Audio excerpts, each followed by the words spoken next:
everyone! Today we are going to be talking about the books that I don't talk about enough on this channel.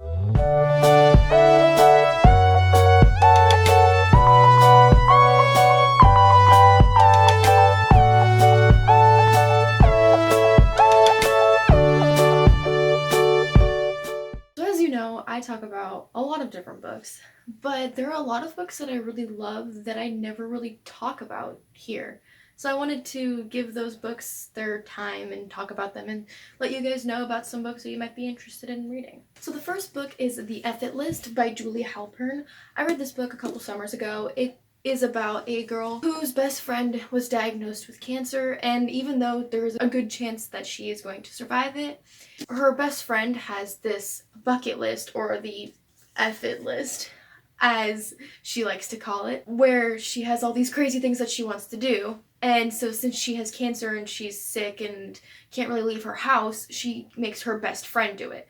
So the best friend, the protagonist, has to do all these crazy things that she wouldn't normally do, and it's kind of a wild ride. I really like books that are about bucket lists. They're just something about them is just really fun and entertaining, really like light, summery read. That's when I read this. I read this in the summer. Anyway, it was a really fun book and I really liked it. So if that's something you're interested in, you might like it too. The next book is Waiting by Carol Lynch Williams. I did talk about this book like in my very first video about my top 5 favorite standalone novels, but I don't think I've talked about it since. So this book is really sad, actually. It is about a girl named London whose brother has just died, and so she's dealing with that, and she's really sad, and she's also dealing with like friendships, and her family relationships kind of go all crazy, and she's just grieving and trying to get through it. I love this book so much because it's so raw and vulnerable. Like, I read this book all in one night. It wasn't too hard to do because it's written in like verse, kind of. It's like kind of like verse. It's not like full large paragraphs, like some of the pages are super short. And so it's a really quick read, but it's really sad and really heartbreaking, really emotional, and it was amazing. It was so well done. Carol Lynch Williams did a great job when she was writing this book, a great job representing the grieving process. And so while it was really sad, it was also a really good story. The next book we're going to talk about is Dreamland by Sarah Dessen. This is my favorite Sarah Dessen novel that I've read, and this book I read like 6 years ago. I read it so long ago. Honestly, I don't remember much, and I want to reread it at some point, probably in the summer, because it's more of a summery type read. This book is about a girl named Caitlin, and she's just going to high school, living her life, and then she meets a boy. Yeah, I know, cliche, right? But she meets this boy named Rogerson, and everything with him doesn't feel quite real. And that's one of the things I loved about this book. The overall tone of the book feels like dreamy, like Dreamland, like that's why it's the title of the book, I think. Everything about it doesn't feel quite real. Everything feels like she's going through everything in a haze.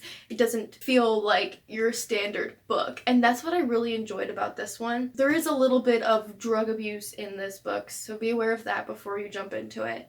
But I found it really interesting because I'd never read a book that was written this way, in this sort of dreamy like state. But honestly, love this cover though. Like there's other covers for this book, but like when I found this cover specifically on thrift books, I was like, ooh, that cover is better than the other one.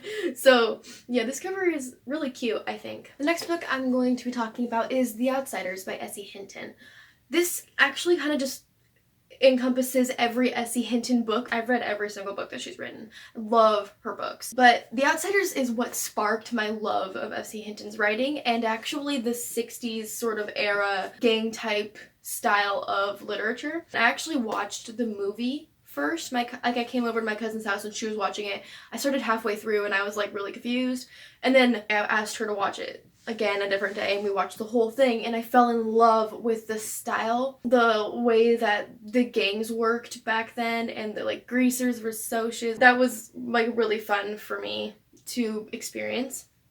And so after watching the movie and loving it, I read the book, and I think I actually read the book like 3 or 4 times because I loved it. and it's a pretty easy read. S.E. Hinton's writing is pretty easy to get through. She wrote this book when she was like 16, so this is really good for a 16-year-old. If you don't know, The Outsiders is about a group of kids, there's 7 of them, called the Greasers. There are more Greasers, but it follows that specific group.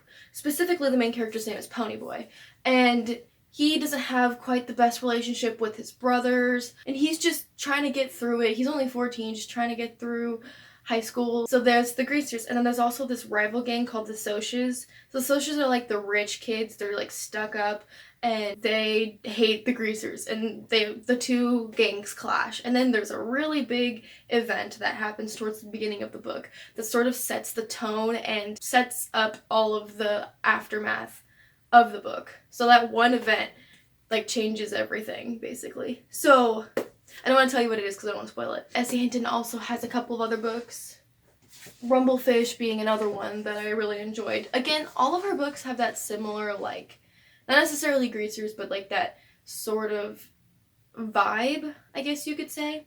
So Rumblefish also has that kind of vibe. She also has a book called Tex, same thing, and Taming the Star Runner is her other book. So like I said, Outsiders is my favorite of her books, but this book encapsulates all of S.E. Hinton's books because I love her writing. Next is a book that I actually reread recently. That book is Every Day by David Levithan. I read this book, I think I was in 7th grade when I first read it, and I fell in love with it, and I didn't know there were sequels to it. I found out recently that there were sequels, and so I wanted to read them, but I wanted to reread the book first. So I reread it just recently, and I'm going to get to the sequels.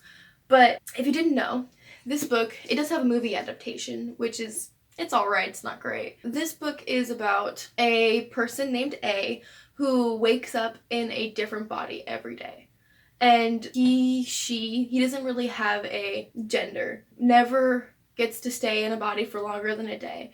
And he falls in love with a girl named Rhiannon. So the whole book is him trying to like win her over and trying to get her to accept him even though he doesn't get to be in his own body every day.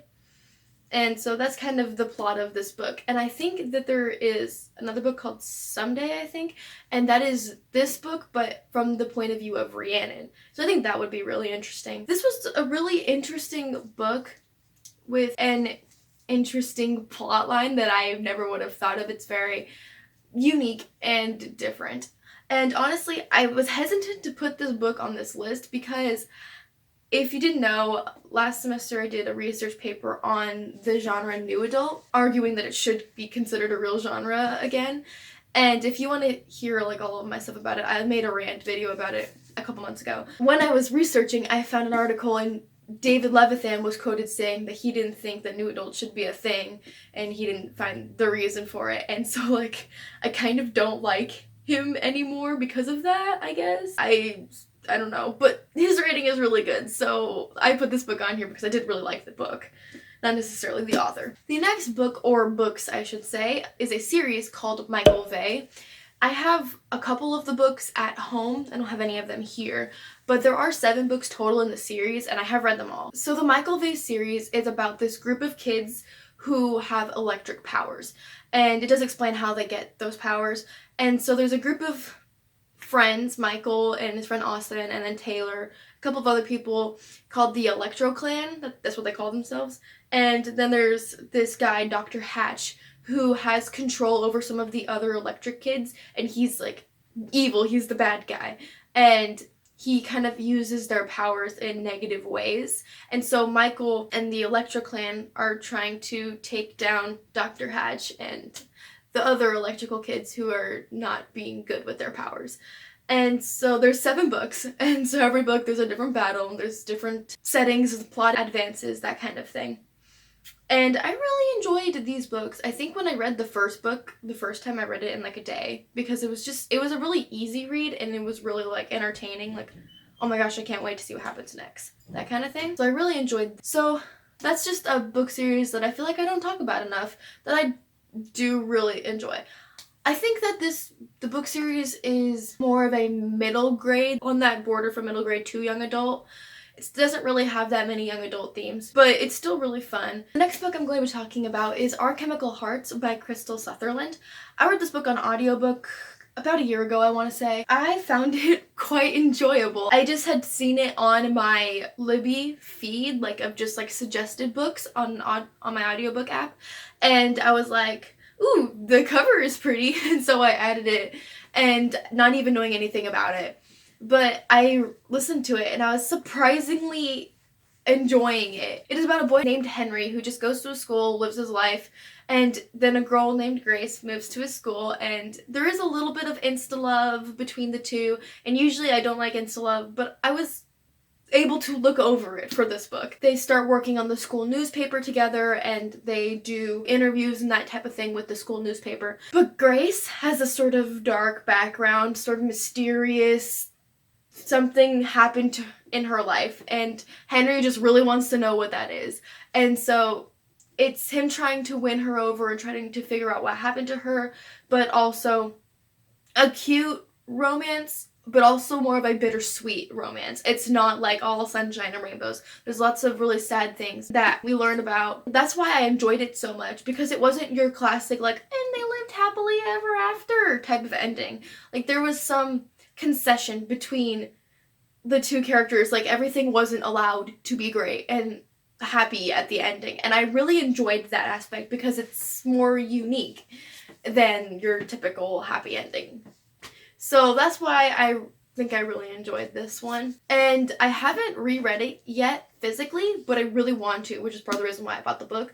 I want to read it physically again and relive that story, because I feel like, at least for me, when I listen to audiobooks, I don't get quite as immersed in the story, because like you can get through them so easily. Like, I could finish an audiobook in a day if I really want to. So like, I feel like when you're physically reading, it takes you a bit longer, but you're able to enjoy the world and the characters a little more. So that's why I want to reread this physically. So that is it for all the books that I'm going to be talking about today. I hope that you guys learned a little bit more about some books that I feel like don't get talked about, not by me, and I think a lot of other people don't talk about most of these books either. I hope you may have found something else that you're more interested in, and you might pick up one of these books if you thought that they sounded interesting. I hope you all enjoyed this video. If you did, please make sure to leave a like, and also consider subscribing to my channel if you aren't already, and make sure you hit the bell icon so you get notified whenever I post a new video. I post videos on Fridays at 5 p.m. Central Time, so you can expect to see more soon. If you want to follow me on social media, all my links are in the description box down below. But that is it for me today, guys. I hope you all enjoyed, and I will see you in my next video. Bye!